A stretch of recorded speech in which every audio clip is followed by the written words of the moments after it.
got classic apple pear.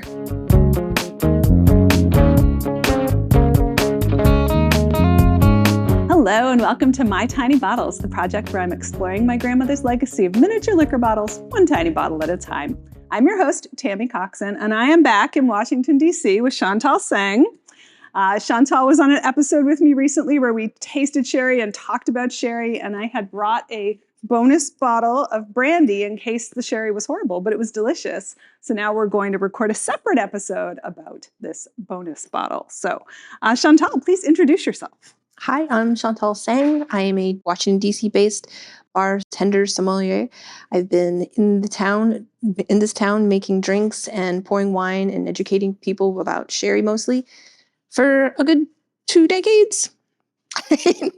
And I do lots of fun projects with cocktails and wine, including literary cocktails. I do fun events with absinthe. I do fun events with low ABV wine cocktails, sherry cocktails, as well as just poetry and ice cream cocktails, just literature, boozy book clubs, that sort of thing. Nice. Excellent. Well, I have to get back to DC so I can come to one of those things. That sounds amazing.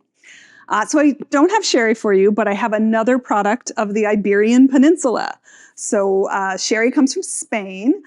For anybody who wasn't aware of that, I don't think we said that in the last post. It comes from the sherry region, of course. This comes from Portugal. So this is Pousada Brandy, and I could find out very little about this. It's made by Pocus Jr. If you look really, really close at the bottom, you can see that. And they were a big port maker, but they actually got their start not making port, but making brandy for port makers to use for fortification.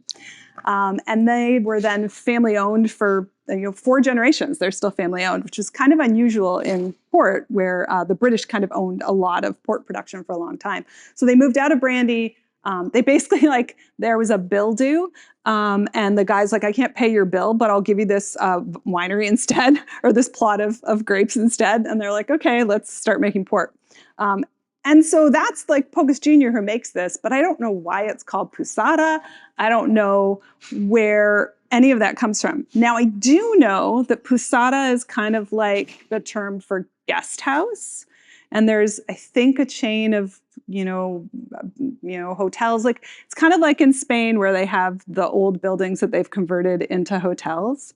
So I think that might be what Pousada means in this context. So maybe this was a brandy. This is totally my guess. Maybe this is a brandy that Pocus Jr. made that was sold as souvenirs at those guest houses. That's the best thing I have on this. Probably from 1984. Or 1980s, probably from 1980s. I was about to be really impressed. You're like, yeah. 1984. 1984. I have some I could do that, not this, 1980s. What do you know about brandy? Any Portuguese brandy? I've never had Portuguese brandy before. I've had all kinds of brandies before. I did get to visit the country of Georgia and bring back some fun brandy from there. I've had Armenian brandy, obviously cognac and Armagnac and other fun brandies. And, obviously it's, you distill wine. Yes. And then you oak age it. Brandy wine, of course, means burnt wine and all the fun things. I work with, I do some promoting sometimes of Gran Duke de Alba, which is a Spanish brandy. And so Spanish brandy is particularly in the sherry region, which is southern Spain. They have all their brandies are sherry cask aged. Right. So and often Solera aged. Exactly. Right. They're very, I did taste a Spanish brandy for the series, and very much in that style. So I honestly have no idea what to expect here. So I will say that the brandies from Grandma's collection have held up among the best of the things I've tried so far. They're all pretty reliable. All right, so let's go ahead and crack this one open. Sure. We got a screw top this time. Yes, that should be easier, but not always. Yep. One thing I've learned is I tend to stop halfway through because I'm listening for the crack. And then if I stop, often I won't get the crack. So I'm like, fight that urge, just keep turning. Stay the course. Worked today. Cool. It's going to be significantly boozier than the last thing we tasted. Not that I can tell you how boozy it is because oh, wait, it's 35 degrees? Nope, maybe 38. All right, so let's go ahead. Ooh, it's got classic apple pear. And you With got that quince. right off the bat, which is impressive because I often find it takes me a while to like smell anything. All right, so we've just poured this, and let's talk about its color. Yeah, we've got like hints of topaz in there. It's like that gold topaz look. I would never pick out topaz as a color in brandy. Thank you for that. I totally agree. I would go with like I think go shades of caramel. This is like light caramel. When I'm making my burnt caramel, like if I'm making caramels, I'll do like a burnt caramel. Caramel. I'm missing a word here. And this is like right before, this is the point at which I start to watch it very carefully because I want it to get just that little bit darker and start to smoke. So that's what I would say. Yeah. It's got that, to me, it's like got that topaz. You're like thinking back, could an insect be glazed in amber? Oh, yes. Amber is a good one here for sure. But it's still like light and golden hued too. Yes. Very almost orangey. Yeah. And the nose, it's fruity. Jumps out at you. Very bright. It's got that apple, pear, quince, hint of ginger. I'm looking for all of those things. Honey. Back to the apple and pear. This is really useful for me. I've tasted a lot of things, and I like to do it, but it's it's a skill to develop those aroma memories and to really kind of have that library you can draw on. And I'm always so impressed when I taste with people like you who really have that vocabulary for smell that I'm still developing. So yeah, apple, pear, quince. That makes sense. I'm sort of picking up that quince undertone. Okay, I'm caught up to where you are. Definitely fruity, which is what we expect from brandy because it is made from grapes. They rarely smell grapey, though. It's probably for the best. It has to do with fermentation. And when the sugars get changed, they develop particular esters, which have attributes that are going to be more like apple. It's grape, but it's going to be more apple estery. Right. Just like we can pick up cherry in wines that are made from grapes, but they taste like cherry or raspberry or leather. Depending on those esters. All right, so shall we dive in and taste? Yes.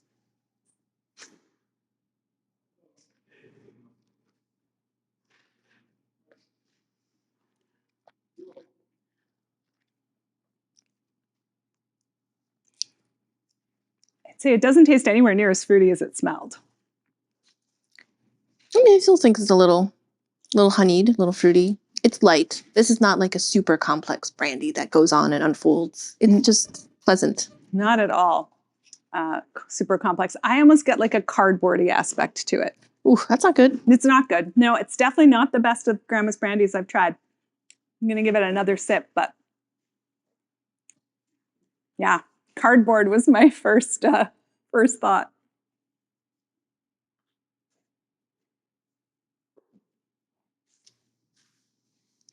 To me, it's still very fruity, but not particularly interesting. Okay. I'm not sure I'm getting much cardboard. Totally but maybe fair. There's a little mustiness in there. I would say if I take it back to fruity, I think of dried apple. Yeah, there's more dried fruits on the palate. Dried fruits, yeah. Yeah. I could see that. There could be like some kind of fruit leather happening. Sure. A little musky. Yeah, thank you for sharing. I'm glad to have tried a Portuguese brandy. Right, you can add that to your list of countries you've tried brandies from. I bet you they make some really good brandies there as well, but it is such an important part of the culture to make brandy to fortify with, and maybe like it probably didn't used to matter what the brandies tasted like because you were using unaged brandy. And then at some point they do start bottling those. Pocus Jr. made a very old brandy, they called it, that they sold on its own for a while, which is probably not this one. But yeah, so you've got it around, you might as well put it into barrels and see what happens to it. And I imagine there's a wide spectrum even within Portugal. what would you do cocktail-wise with this brandy? It's so light. I would say something to work with that lightness. I would like a lighter, more delicate vermouth and do like sort of like a drier and like maybe like a hint of orange bitters, maybe a lemon peel, like uplift the sweet honeyed characteristics, like a sipper. Are you thinking like Manhattan proportions, like 2-to-1? Yeah. I would say not a sweet vermouth because it might be a little overpowering. Right. Or you could just completely go like highball style and do like a brandy soda. Yes. And with like a fruit, like a slice of orange and an apple slice. Yeah, apple slice, a pear slice. You know? Keep it simple and juicy. Yeah. I think actually this might shine in a highball. Yeah. If people want to follow you, Chantal, where do they go? You can follow me on Instagram. I am Chantal Tseng, also known as Shinobi Paws, or cocktailsforendtimes.com, which is the website that I run. I do custom cocktail recipes for people based on their home art inventories. And I also do events and that sort of thing. So that's the best place. And if you want to know more about me, you can find that at mytinybottles.com. You can also find me on Instagram and Facebook at mytinybottles and on Blue Sky at TammyLC. Well, shall we drink to that? We should. Cheers. Cheers.